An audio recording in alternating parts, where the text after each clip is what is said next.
লাখটকীয়া আৰু মই লাখটকীয়াৰ পৰা গৈ আছোঁ পল্টন বজাৰ ষ্টেচনৰ ফালে। আপুনি শ্বৰ্টকাট পল্টন বজাৰ গুৱাহাটী ষ্টেচন যাব পাৰে।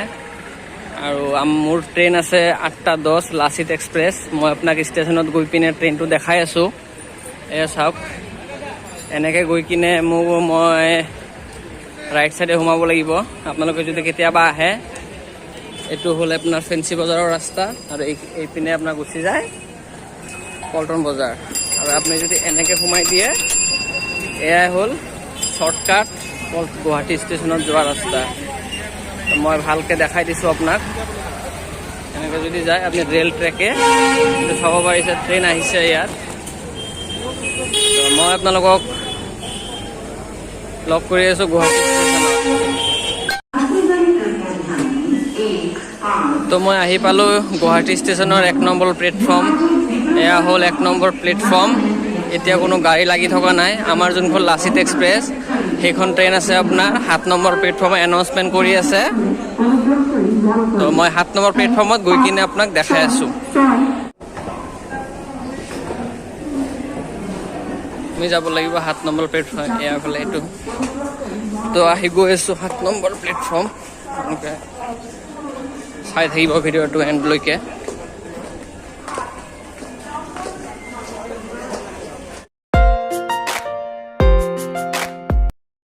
Welcome back to channel guys. আপোনালোকে চাই আছে BS ব্লগছ। মই এতিয়া আছোঁ গুৱাহাটী ৰেলৱে ষ্টেচনৰ 7 নম্বৰ প্লেটফৰ্মত আৰু আমি যাত্ৰা কৰিম।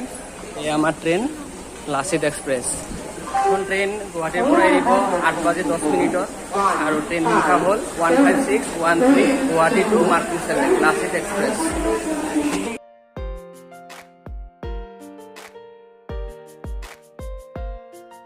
তো মোৰ কোচটো হ'ল S1ত। তো এতিয়া মই S1 কোচ বিচাৰি আছোঁ।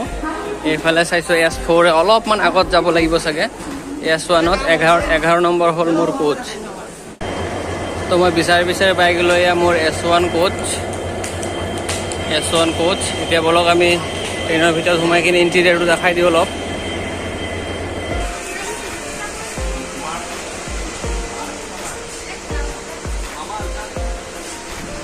তো মই পাই গ'লোঁ মোৰ কোচ। এইটোৱে হ'ল 11 নম্বৰ কোচ। এইটো চাওক, 11 নম্বৰ মোৰ। এইটো আপাৰ বাৰ্থ হয়। আপাৰ বাৰ্থত এইটোৱে মোৰ আজি ৰাতিৰ বেড। খিৰিকীটো খুলি দিছোঁ অলপ। তো মই মোৰ নিজৰ ছিটত মই আহি গ'লোঁ। 11 নম্বৰ ছিট নাম্বাৰ হ'ল মোৰ 11। এইটোৱে আজি মোৰ জাৰ্ণিৰ লগত থাকিব 11 নম্বৰ কোচ। এইটো আপাৰ বাৰ্থ।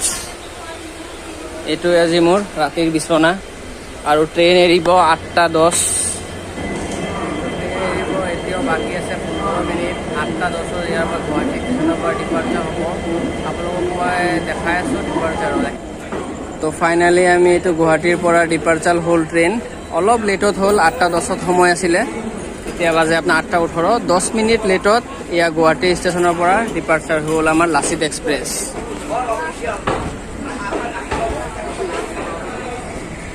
এতিয়া আমাৰ নেক্সট ষ্টপেজ হ'ব কামাখ্যা জাংচন। আমি আগবাঢ়ি আছোঁ কামাখ্যা ষ্টেচনৰ ফালে।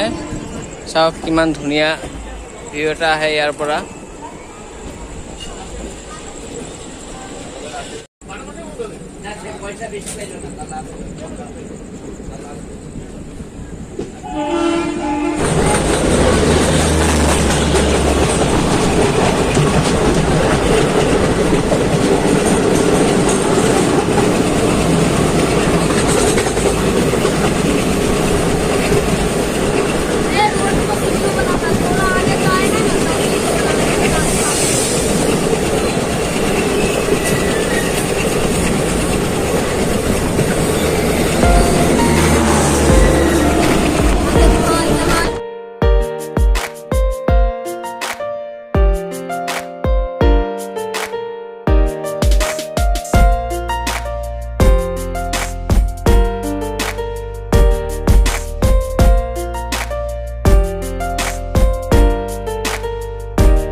তো আমি পাই গ'লোঁ এই কামাখ্যা ষ্টেচন। কামাখ্যা ষ্টেচনটো সোমাই আছে। চাওক, কামাখ্যা যিটো বাহিৰত যোৱা ৰাস্তা হয়। আমাৰ লাচিত এক্সপ্ৰেছ পাই গ'লে এয়া কামাখ্যা ষ্টেচন।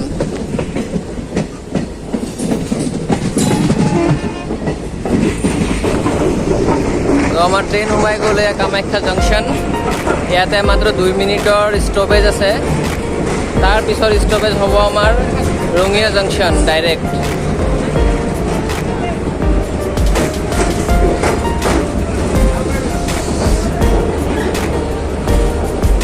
এয়া হ'ল কামাখ্যা ষ্টেচন।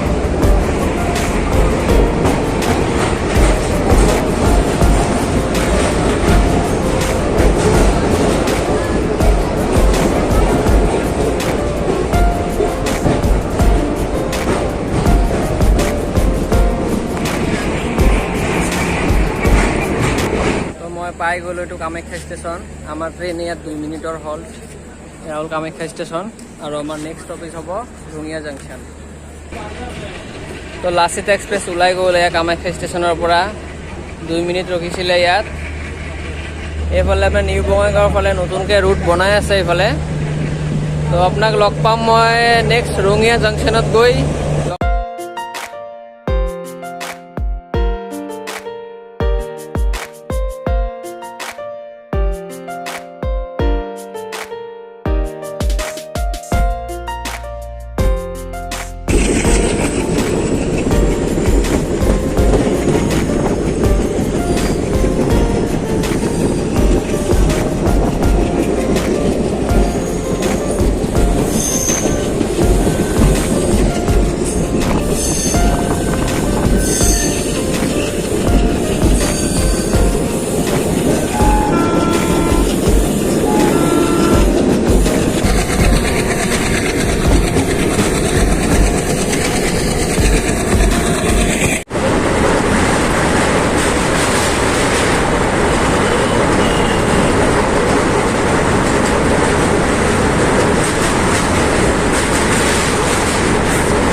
তো গুৱাহাটীৰ পৰা 47 কিলোমিটাৰ পাৰ কৰি এয়া আমি পাই গ'লোঁ ৰঙিয়া জংচন। ইয়াতে মই কিবা এটা খাই ল'ম। ইয়াত লোক'মোটিভ চেঞ্জ হ'ব। যোনটো আগফালে ইঞ্জিন লগোৱা আছে সেইটো পিছফালে লগাব। লগাই কিনে আমি যোনটো ছাইডৰ পৰা আহি আছিলোঁ সেইটো ছাইডে উভতি যাব বেলেগ এটা ৰুটত। তো আমাৰ ইয়াতে ট্ৰেইনৰ 25 মিনিটৰ ষ্টপেজ আৰু আমি ৰঙিয়া ষ্টেচন সোমালোঁ। আৰু ইয়াতে আমি কিবা এটা ডিনাৰ কৰি ল'ম। তো নামি গ'লোঁ ৰঙিয়া ষ্টেচন। এয়া আমাৰ লাচিত এক্সপ্ৰেছ ৰখি আছে আৰু মই ইয়াত কৰি ল'ম ডিনাৰ। ডিনাৰত ইয়াত ডোচা আছে, 50 ৰুপিজ লয় ডোচা ইয়াত। ডোচা, ইডলি, বৰা চব আছে ইয়াত। এই আমাৰ লাচিত এক্সপ্ৰেছ 25 মিনিটৰ হল্ট আছে ইয়াত। আৰু 25 মিনিট পিছতে লোক'মোটিভ চেঞ্জ কৰি আমাৰ ইয়াৰ পৰা ওলাবহি।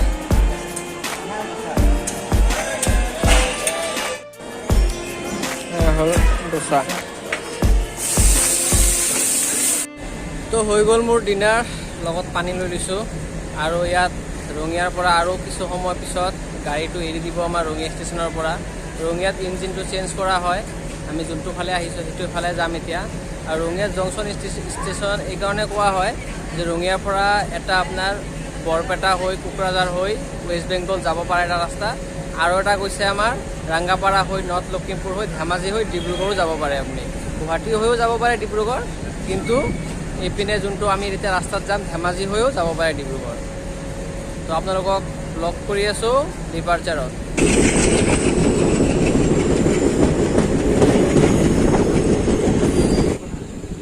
তো আমাৰ লাচিত এক্সপ্ৰেছ এতিয়া আহি পালে Tangla station. Tangla 1 number platform হয় এয়া। তো আমাৰ লাচিত এক্সপ্ৰেছ এতিয়া আহি গ'ল ৰঙিয়াৰ পিছত প্ৰথম হল্ট। এয়া হ'ল টংলা। আৰু টংলাৰ পিছত মই আৰু কাভাৰ নকৰোঁ, এতিয়া অলপ শুব যাম। তো আপোনালোকক ৰাতিপুৱা যিমান সোনকালে পাৰোঁ মই উঠি কিনে দেখাব চেষ্টা কৰিম। বাকী ইমান ধুনীয়া ধুনীয়া ষ্টেচন আছে আগত, ৰাংগাপাৰা আছে, ওদালগুৰি আছে, বিশ্বনাথ চাৰিআলি আহিব, গহপুৰ আহিব। তো আজি ৰাতিৰ কাৰণে এইখিনিয়ে, কালি ৰাতিপুৱা আৰু আপোনালোকে চাব পাৰিব সেইটো ট্ৰেইনৰ জাৰ্ণি।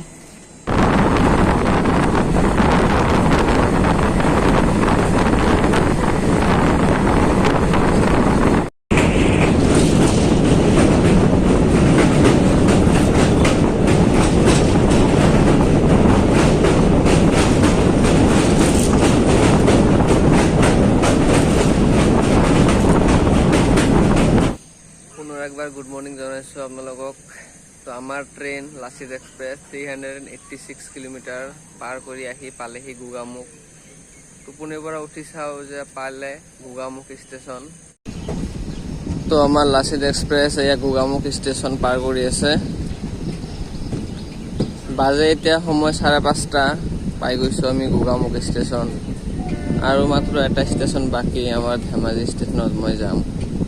এয়া হ'ল ৰাতিপুৱাৰ গোগামুখ ষ্টেচন। ধুনীয়া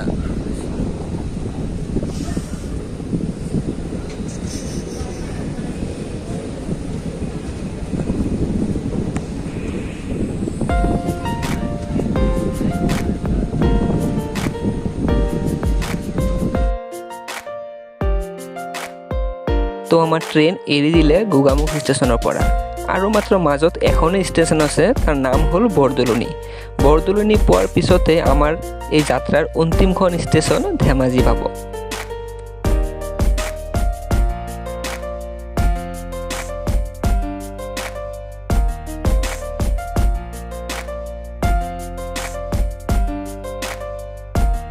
তো এটা ধুনীয়া পৰিৱেশৰ মাজে মাজে গৈ আছে আমাৰ ৰেলগাড়ীখন। আৰু মাত্ৰ কিছু মুহূৰ্তই আছে আমাৰ এই ৰেল যাত্ৰালৈ। আজিৰ জাৰ্ণিৰ অন্তিমখন ষ্টেচন হ'ব আমাৰ ধেমাজি। আৰু এটা কথা ক'বলৈ বিচাৰিম আপোনালোকে, মোৰ এইটো ফাৰ্ষ্ট ৰেল ব্লগিং হয়। তো আপোনালোকে কমেণ্ট কৰি জনাওক মোক যে মোৰ ৰেল ব্লগিংখন কেনেকুৱা পালে। যদি কিবা ভুল হৈছে আপোনালোকে কমেণ্ট কৰি জনাব, আৰু যদি কিবা ভাল পালে সেইটো মোক কমেণ্ট কৰিয়ে জনাব আপোনালোকে। তো ফাইনেলি 412 কিলোমিটাৰ কভাৰ কৰি আমি আহি পালোঁ ধেমাজি, আমাৰ লাষ্ট ডেষ্টিনেশ্যন হ'ল। ধেমাজিৰ পৰা এতিয়া মই গৈ আছোঁ, মই যোনটো কামত আহিছোঁ আপোনালোকে চাওক। এই ধেমাজি ষ্টেচন, মানুহ বহুত নামিছে ধেমাজি ষ্টেচনত। তো এয়াই আছিল এটা সৰু জাৰ্ণি গুৱাহাটীৰ পৰা ধেমাজি, ট্ৰেইন সংখ্যা 15613 লাচিত এক্সপ্ৰেছত। তো ভিডিঅ'টো কেনেকুৱা পালে কমেণ্ট কৰি জনাব আপোনালোকে, আৰু যদি ভাল পালে লাইক কৰিব নিশ্চয় ভিডিঅ'টো। তো লগ পাম নেক্সট এটা ভিডিঅ' লৈ। এতিয়াৰ বাবে ধন্যবাদ।